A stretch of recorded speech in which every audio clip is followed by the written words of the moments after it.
Sir John Morison Gibson, KCMG. Casey was a Canadian politician and the 10th Lieutenant Governor of Ontario. John Morison Gibson, the son of Scottish immigrants, was born in 1842 in Toronto. He grew up on a farm in Caledonia, Ontario, went to Hamilton Central School in Hamilton, and went on to be educated at the University of Toronto. As a lawyer, in 1860 he joined the University Company of the 2nd Battalion Volunteer Militia of the Queen's Own Rifles of Canada and was a Wimbledon marksman. In 1874, he became a company director and developed a keen interest in music and art. On his return to Hamilton in 1864, he enlisted in the 13th Battalion as an ensign. In 1866, he was a lieutenant in the 13th Battalion and fought at the Battle of Ridgeway, defending against the Fenian raids.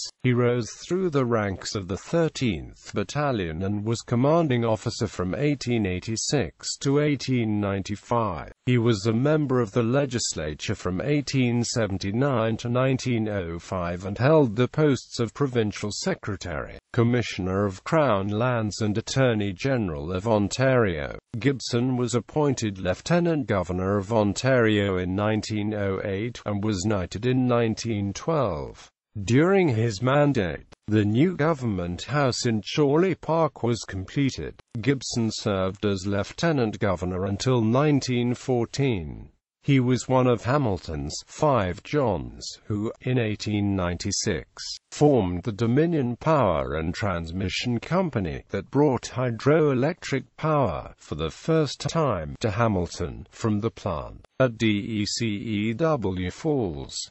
John Dickinson was another of the 5 Johns. One big reason for almost 75% increase in the population of Hamilton between 1901 and 1912, boasted Sir John Morison Gibson of Dominion Power and Transmission Company, was cheap electric power furnished by us. Quote, "This simplistic explanation for the development of Hamilton in the early 20th century leaves much unexamined, but one conclusion cannot be disputed. In the perception of the Hamilton public, a view certainly fostered by Gibson and his fellow hydroelectric promoters, Hamilton was no longer regarded the Birmingham or the Pittsburgh of Canada. Hamilton was now, as the title of a 1906 promotional booklet on the city proudly proclaimed, the Electric City." Quote, "After receiving a grant from Andrew Carnegie of New York, the city of Hamilton built a brand new library on the south side of Main Street West, across the street from the old library. It was officially opened by the Lieutenant Governor Sir John Morison Gibson on May 5, 1913. He was active in many charities, especially the Red Cross and child welfare. He died in Hamilton, Ontario in 1929. Tribute. The Gibson neighborhood in Hamilton is named after him. It is bounded by Batten Street East, Main Street East, Wentworth Street and Sherman Avenue. Landmarks in this neighborhood include Cathedral High School, Budget Motor and Barton Library, Hamilton Wentworth District School Board, Hamilton Wentworth Catholic District School Board, Powell Park and Woodland Park. Gibson Avenue, found in this neighborhood, is also named after him.